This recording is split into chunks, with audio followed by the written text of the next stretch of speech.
I don't think my family will ever know peace until the truth comes out. Is Prince Harry really King Charles's biological child?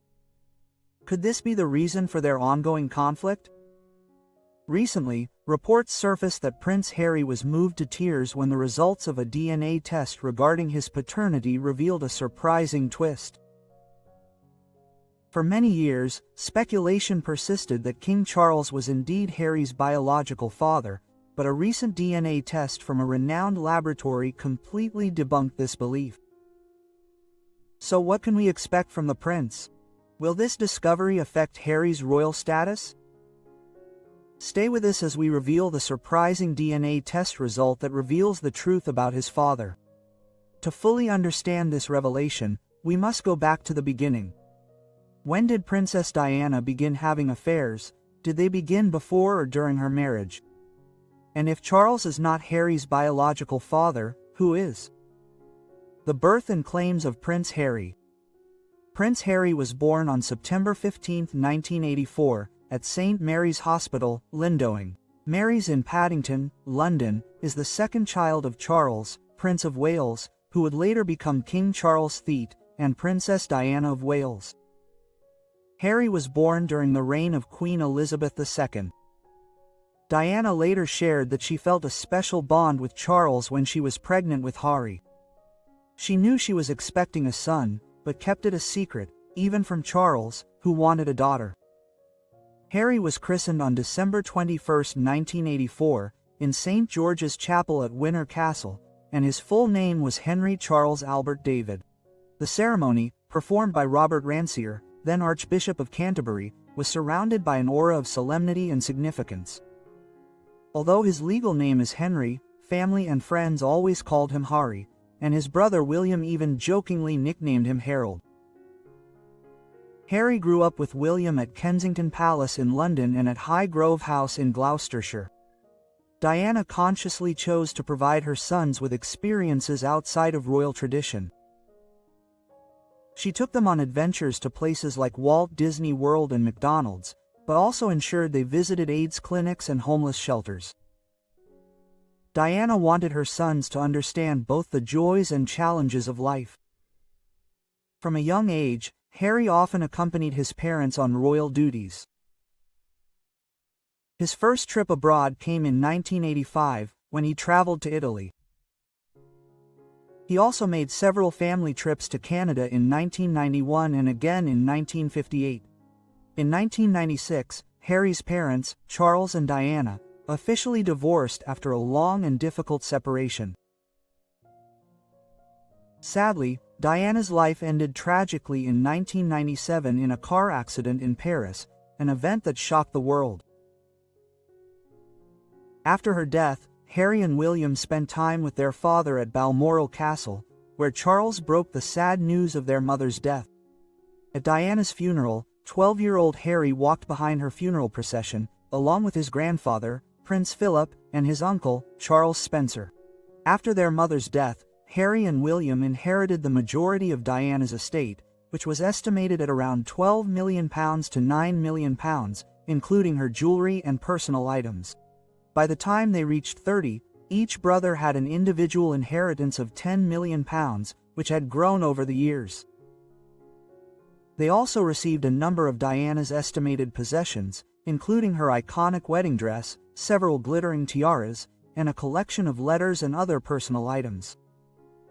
At Diana's funeral, her siblings unexpectedly received Elton John's song, "Candle in the Wind," which he had sung. Harry's statement reveals that for many years he felt like an outsider, always in the shadow of his older brother, William. Despite his achievements, such as military service and charity work, Harry often wondered where he fit in the royal family hierarchy. His desire to find his own identity and understand who he truly was became key themes in his life. Finding acceptance in a family that, by definition, is built on tradition and ancient hierarchies was a huge challenge. The possibility of discovering he wasn't the king's biological son could have made him feel even more lost, as he would have faced the stigma of being different in society and his own family. Harry has often spoken publicly about his struggles and the importance of his mental health. In the context of his challenges, the struggle to build a new life with his wife, Meghan, and the struggle for privacy, this latest revelation has brought him new concerns. Balancing being a member of the royal family with the desire to lead an ordinary life has become not only a turmoil for him but also a way to find himself in a world that constantly judges him. Harry continues to explore the boundaries of his identity, yearning to be both the king's son and a man who can face the world on his own terms. The revelation of his fatherhood has changed the way he is perceived. After years of feeling like he didn't truly belong, Harry now had legitimate reason to question his place in the family. What does it mean to be royal when your ancestry might not be truly royal? But this wasn't just Harry's problem, it was Meghan's struggle as well. Duchess Sussex gracefully stood by his side as they navigated intense media scrutiny, despite the immense pressure they faced. Accepting the truth about his father was incredibly difficult for Harry, as he grappled with profound questions about his family, love, and self-worth. In interviews, he has openly spoken about how this revelation affected him and reflected on his relationship with King Charles, emphasizing that family transcends mere biological ties. He pointed out that his father, regardless of his biology, has always been there for him. That's what truly matters. Harry is still on a journey of self-discovery. The DNA results have raised new questions. Who is his biological father? Will he ever know the truth? However, Harry's primary concern is finding inner peace with his own identity, regardless of his background. While only he has the answers to these questions, it's clear he is determined to live a meaningful, loving, and authentic life, no matter where his path takes him. Prince Harry now faces the challenge of shaping his own legacy. He is no longer merely a surrogate. His values, not his royal ancestry, will shape how he is remembered. Harry has already taken bold steps to forge a unique path for himself, from moving to California to openly interviewing and championing mental health awareness. These actions are part of his journey to establish his identity. Now that Harry knows the truth about his origins, his future actions may have even greater significance. Will he distance himself from the monarchy entirely? That's one possibility. He has made it clear that family is paramount to him and he wants to live a personal life that has a positive impact on the world. At the same time, he may also choose to enact change within the monarchy itself. Harry has consistently expressed a desire to modernize the institution, and given his unique background, he could play a key role in this transformation. His focus could shift to topics like transparency and mental health, areas in which he has already demonstrated a deep commitment. While Harry's future remains uncertain, one thing is certain: he is determined to live by his values and cultivate love for his family. Regardless of what happens next, Harry is building a legacy that reflects his true self, not just his royal ancestry. But if King Charles is not his biological father, then who is? Rumors about Harry's real father abound. Princess Diana found herself in a deeply unhappy marriage to Prince Charles. Despite her global fame, she often felt lonely and longed for true love. During her troubled marriage, Diana had several affairs, including a famous one with James Hwit, a former British Army officer. Their affair began when Hwit, a member of the Farm Cavalry, was asked to give Diana riding lessons. When news of their relationship began to spread, British tabloids quickly picked up the story. It was initially published in Nigel Dempster's column in the Daily Mail, Angoda. Shortly afterward, the News of the World published the full report. Hwit had been a key part of Diana's relationship for several years, with multiple sources claiming their relationship lasted from 1986 to 1991. Anna Pasternak explored the details of this affair in her 1993 book Princess in Love, which featured HWIT as a central source. The book described an alleged 5-year affair between Diana and Hewitt, which Diana later confirmed during her controversial Panorama interview in 1995. The following year, a film based on the book, Princess in Love, was released, directed by David Green. Julie Cox played Diana, while Christopher Williams took over the role of HWIT. After their relationship ended, HWIT was left with deep emotional scars. He struggled to cope with the loss, and in a candid moment, he admitted he had considered ending his life. While preparing for a trip to France, he revealed his plan to end his life. He recalled getting into his car, packing a few things, and planning to take the ferry to France to take this final step. He mentioned that his mother felt strongly that she had to be there for him, and if she hadn't insisted he go with him, he might have done so. He expressed his deep gratitude to her for saving his life. In 2003, HWIT again attracted public attention when he attempted to sell 4 personal letters Princess Diana had written to him. He reportedly sought a remarkable £10 million for them. Many criticized his decision to profit from his correspondence with Diana, viewing it as a betrayal of the trust she placed in him. One of his most vocal critics was Sarah, Duchess of York, the former wife of Prince Andrew, who stated that infidelity was one of the most inappropriate acts a person could commit against another. Over the years, media rumors circulated suggesting that HWIT, not Prince Charles, might be the biological father of Diana's second son, Prince Harry, born in 1944. These speculations were fueled by the striking resemblance between Harry and Hewitt, particularly their shared red hair. However, both Hewitt and Diana's close friends consistently denied these claims. In 2002, HWIT explained that his relationship with Diana began only after Harry's birth. This statement was corroborated by Diana's royal bodyguard, Inspector Ken Worf, who confirmed Hewitt's account in his 2002 book, Diana: Closely Guarded Secret. HWIT repeated his claim in several interviews in 2016 and 2017, confidently stating that a simple analysis of the timelines showed it was impossible for him to be Harry's father.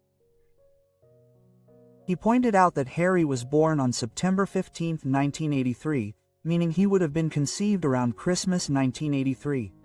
At the time, HWIT had not yet met Princess Diana, as their first meeting did not occur until the summer of 1986. Furthermore, Diana never suggested that HWIT was Harry's father. Instead, she often attributed Harry's striking red hair to her own family, calling him tender, my little Spencer. Diana's close friendships with numerous celebrities, including Elton John, Lisa Minnelli, George Michael, Michael Jackson, and Johnny Verset, whose funeral she attended in 1997, were also widely known. After her death, many of her close friends considered British-Pakistani heart surgeon Hasnat Khan the love of her life because of their deep romantic connection. Diana called him Chew, Mr. Wonderful. In May 1996, she traveled to Lahore at the invitation of Imran Khan, who is related to Hasnat, and held a secret meeting with Khanna's family. Because Hasnat was a very private person, their relationship remained largely under wraps, and Diana often misled the media when questioned about it. Their affair lasted almost 2 years, although reports vary as to who ultimately ended the relationship. Diana was reportedly deeply hurt when Hasnat ended their relationship, but at the inquest into her death, he testified that it was actually Diana who ended the relationship in 1997. Paul Burrell, Diana's former butler, also recalled ending the relationship in July 1997. He noted that Diana's mother, Frances Schenkid, disapproved of her daughter dating a Muslim, which may have influenced her decision. At the time of Diana's death, she had not spoken to her mother for 4 months, although her relationship with her stepmother reportedly improved during that time. After ending her relationship with Hasnat, Diana began dating Dodi Fayed, Muhammad Al-Fayed's son, who adopted her in the summer of 1997. Diana initially planned to vacation with her sons in the Hamptons, on Long Island, New York, but security concerns caused the trip to be cancelled. Instead of traveling to Thailand, she decided to visit the Fayed family in southern France, where they could stay on his well-guarded estate. Muhammad Al-Fayed even rented the 60-meter yacht Joni K to entertain Diana and her sons. Journalist Tina Brown later suggested that Diana's relationship with Fayed and Leilani may have been a way to arouse jealousy of Hasnat Khan, for whom she still harbored deep feelings.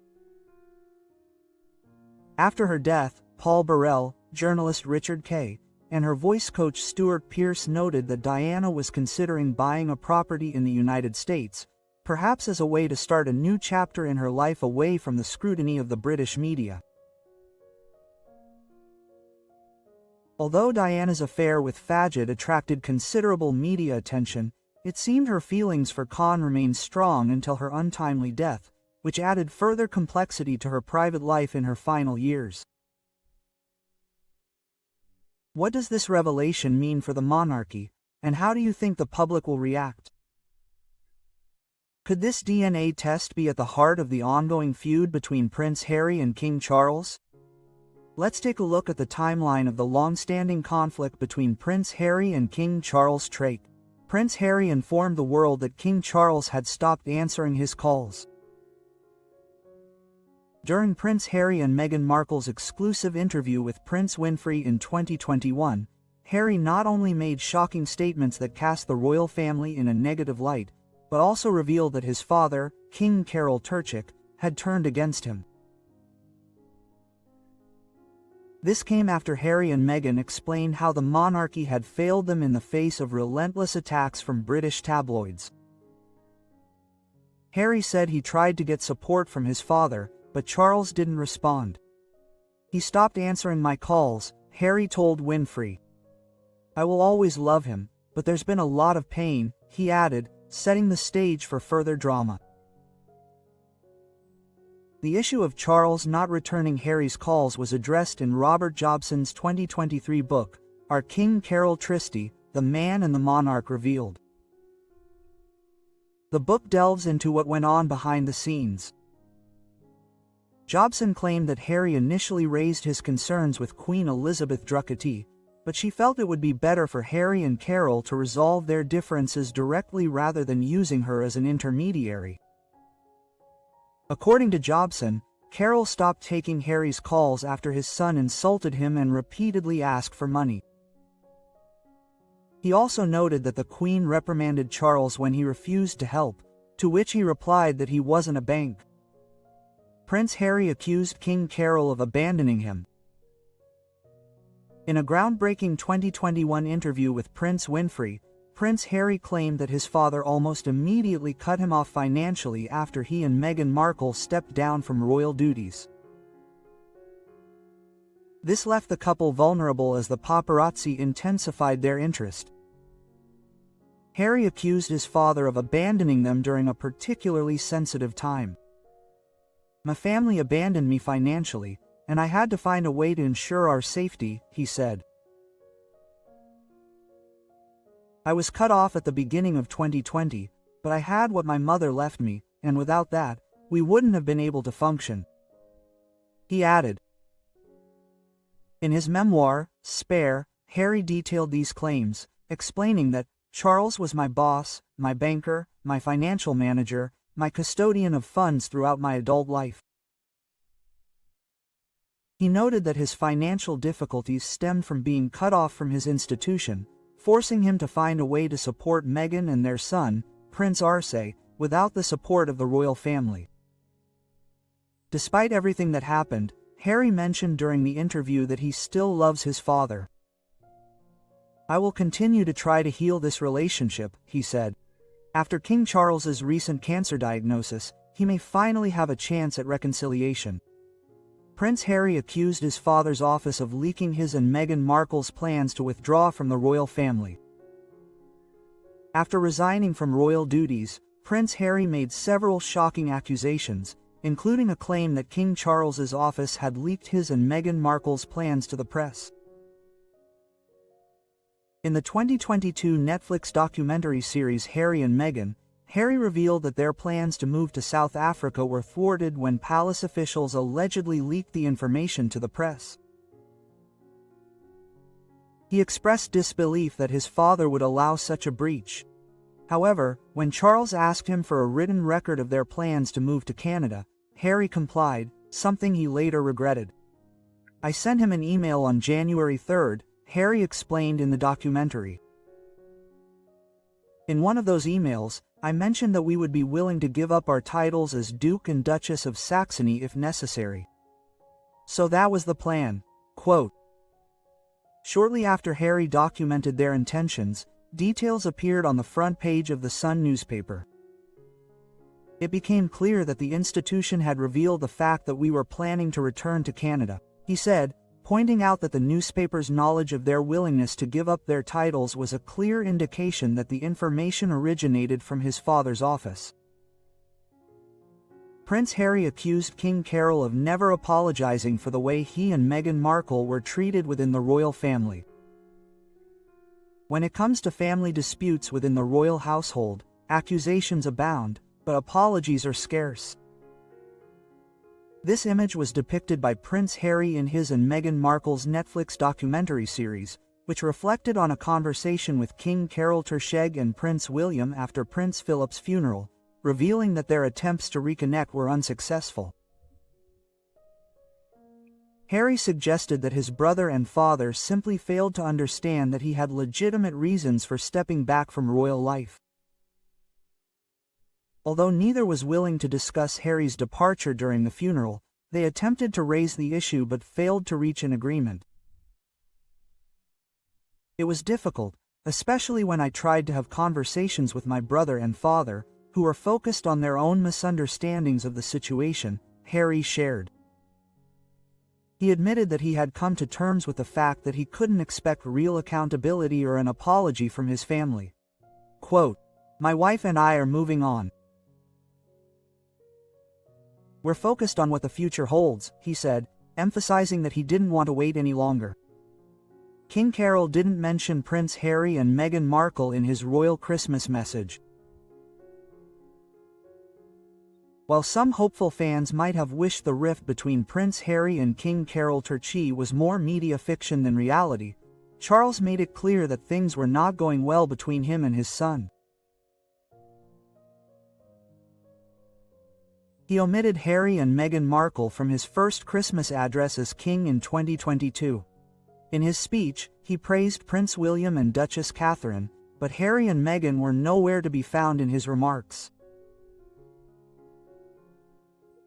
Given the explosion of information revealed in the Harry and Meghan Netflix documentary in December, it's understandable that the king didn't feel particularly warmly towards them. Former royal butler Grant Harold told Express that Charles was right to omit the couple from his speech, noting that they didn't play a significant role in the royal family this year. In light of recent events, it was probably best not to mention Harry and Meghan, Harold explained. He noted that it made no sense to mention them in official speeches because Harry and Meghan were no longer working members of the royal family. The fact that Harry is still Carol's son and wasn't mentioned points to deeper tensions. Despite all the online discussion following the omission of Harry and Meghan from Charles's 2022 Christmas address, the king repeated this omission in his 2023 speech. Prince Harry suggested on ETV that King Carol doesn't want a reconciliation. While promoting his memoir, Spare, Prince Harry participated in a 90-minute ITV special with Tom Brady, in which he spoke about the dramas within the royal family. During the interview, Harry said, "I want a family, not an institution," emphasizing his desire to repair his relationships with both his brother and his father. However, he also suggested that reconciliation was unlikely, saying, "You feel it's better to hold us, him, and Meghan Markle as the villains. You've shown absolutely no will for reconciliation." Although he didn't specify who you are, he was likely referring to Prince William and King Carol Thisti, given the context of the strained relationship. In a subsequent interview with CBS News' 60 Minutes, Harry spoke about the lack of support he and Meghan received from the royal family during their time as working royals, especially when other family members were apparently receiving more help, including stories that were being fed to the press. Quote, "When we've been told for the last 6 years that we can't issue a statement to protect you, but you do it for other family members, there comes a point where silence is a betrayal and the values of the monarchy are still being undermined." Some believe Harry could protect the royal family rather than expose them to public scrutiny. Faced with this division, Harry has become a controversial figure, one that is both adored and condemned. His actions have led to debates about the role of modern royals in society and how today's royals cope with the challenges of modern life are raging. As more and more people engage in discussions about the monarchy, there is naturally a desire for the royal family to adopt a more accessible and understandable atmosphere in their lifestyle. What the future holds remains uncertain, but one thing is certain: Prince Harry's story and his relationship with the royal family are constantly evolving, attracting attention worldwide. Maintaining the monarchy is crucial, and any threat to its integrity is perceived as damaging. The complexity of the situation is growing, as conspiracy theorists have long speculated about Harry's parentage, and the release of his DNA has only fueled further rumors. Social media is awash with various theories, including some claiming that the DNA results are false. As a result, the monarchy is facing increased scrutiny during a period of transition. There's a global debate about Prince Harry's role as a father, raising questions about the future of the monarchy. The younger generation is demanding the institution a royal family that is more open and progressive, aligned with modern values of transparency and accountability. This shift has many wondering whether the monarchy can survive in today's world, where secrecy is increasingly difficult to maintain. Historically, the royal family has struggled with scandal, but this situation seems different. Questioning the monarchy's origins cuts to its core. If doubts about royal bloodlines gain traction, it could lead to a broader debate about public support for the monarchy, with some potentially favoring a democratic system. Ultimately, this topic transcends Prince Harry's personal history. It raises important questions about the future of the monarchy and its ability to adapt in a society that increasingly values transparency and honesty. If you enjoyed this video, please like it and subscribe to our channel and watch the next video on your screen.